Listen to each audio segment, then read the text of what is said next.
Money is tight right now. The prices of everything are going up, but our pay is not.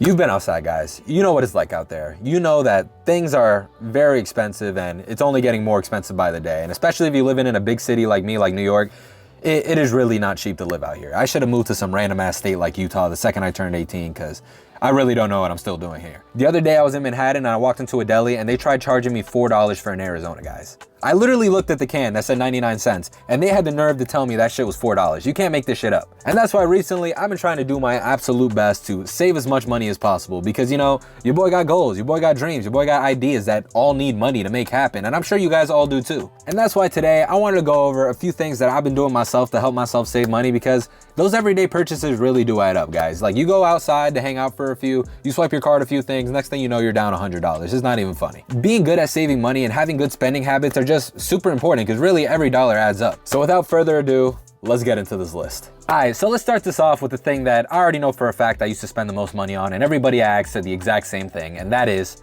food. Whether it be buying food at work, whether it be buying food with your friends, whether it be buying food with your girl, whether it be buying food just because you're too lazy to make it, I used to do it way too often, and I'm sure a lot of y'all do the same. I feel like when I was a kid, I used to always eat at home, and once I became an adult, I just got addicted to the freedom of eating wherever the fuck I wanted, and now recently I feel like it's all went full circle because I be telling myself there's food at home every single day. It was one of my goals this year to learn how to cook, and recently I've been meal prepping for work every single week, and I couldn't tell you how much money I've been saving. It's a lot. I used to make every excuse in the book as to why I couldn't meal prep. I'd be telling myself, oh, I don't got the time. Oh, I don't know how to cook. Oh, you know, it's gonna be more expensive. And those are all bullshit excuses, guys. Literally, if you could dedicate an hour of your week to just cooking food for like 3 days of work, 4 days of work, you will save so much fucking money. I started out by just trying to imitate the food that I would buy outside. Like I used to buy a lot of Chipotle and I just learned how to make Chipotle bowls. And for the price of one Chipotle bowl, I can make 3 of them at my house. So what, that's like $17, $18 for a Chipotle bowl, bro.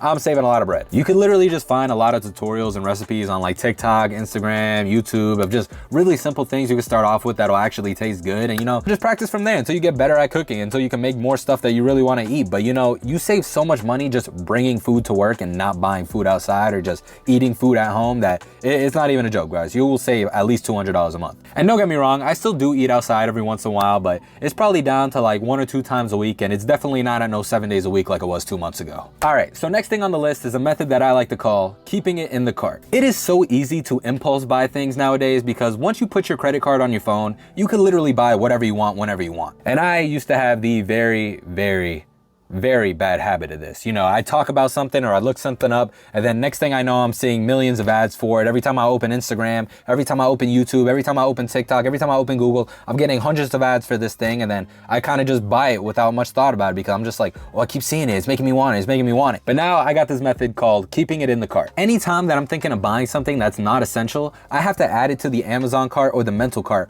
for 1 week. I have to sit on it for 1 week, and if I still want it, can't afford it, and it makes sense to buy after 7 days of thinking about it, 7 days of looking at reviews, 7 days of researching it, then I could buy it. I feel like this really helps stop me from impulse buying because usually after 7 days, guys, you completely forget about it. You either found something better, found something else, or you just don't even really want the thing anymore. You only really wanted it because it was shoved in your face 100 times like it was meat at a gangbang party. To be honest, I don't even really remember the last time that I ordered something on Amazon or online that wasn't essential because to be honest, I already have everything that I really need. A lot of us do. We don't really need half the shit that we be buying half the time. It's just that we see it online, we think it's cool, they put it in our head, and it makes us feel like we need it when we really don't. All right, so next thing on this list is to cancel your subscriptions. Subscriptions are cool. You know, subscriptions probably save you a lot of money if you're talking about like cable and other things. Matter of fact, speaking of subscriptions, why don't you subscribe to my OnlyFans right now on the link below. The main problem with subscriptions though is that a lot of the times we be subscribed to things that we don't even really use. The other day I was looking through all the subscriptions I have and I just saw so many subscriptions that I haven't used in months. Like I've been subscribed to Crunchyroll for over a year and I didn't even know that, guys. I don't even remember the last time that I used Crunchyroll. That's how long it's been. So do yourself a favor and look at all the subscriptions you have and just tell yourself, if you don't use it, lose it. The fuck I look like spending $5 to $15 on a subscription service that I don't even use. That's just literally throwing away money. And remember, you could always cancel the subscription and then resub whenever you want. So like, let's say it's a streaming service like HBO where you're only watching like one show. Like watch the show, cancel the subscription. When the show has a new season, renew the subscription and then watch the show again. Like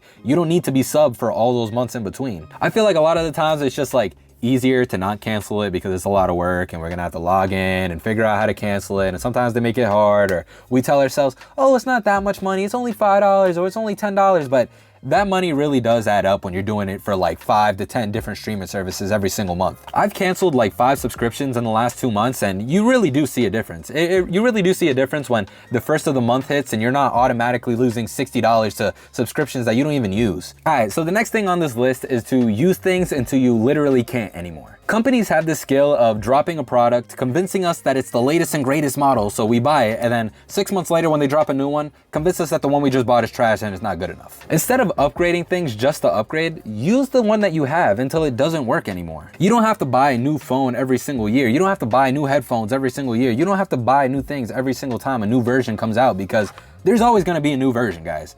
Companies are always going to drop a new version and try to convince us to buy it, because that's how they stay rich, and unfortunately that's how we stay poor. And I just feel like you also build more of a connection with the things that you have over a longer period of time. Like, if you ask me about what my favorite things that I own are, they're things that I've had for a long time and I've built a connection with. Like this watch, guys, I've had this watch for like 2 years. And yeah, there's other watches out there. There's watches that I think are really cool that have dropped, but you know, I'm not going to replace this one because this one means a lot to me. You know, I've had this one that has a story to it because I've had it for so long, and you know, I'm going to use this watch until it breaks, and I'm not going to upgrade it until this shit is shattered or something. And guess what? That is going to save me a lot of money in the long run, just using things until they're broken. All right, guys, that's going to wrap it up for this one. And you know, hopefully this video helped you out and gave you some ideas to start saving some money for yourself. And if you got any cool habits that you've been doing to save money that I didn't mention, you know, drop it down in the comment section below. Maybe I could use it for myself. Maybe somebody else could use it. You can help them out. But anyways, don't forget to subscribe. My name is Max. I'm dropping videos every single week, and I'll see you on the next one.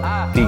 Wake up out the dust, time to get this money. So many pitfalls in my life, that shit ain't even funny. Them rainy nights had them days looking mad sunny. My clothes nice, remember when them shits was mad.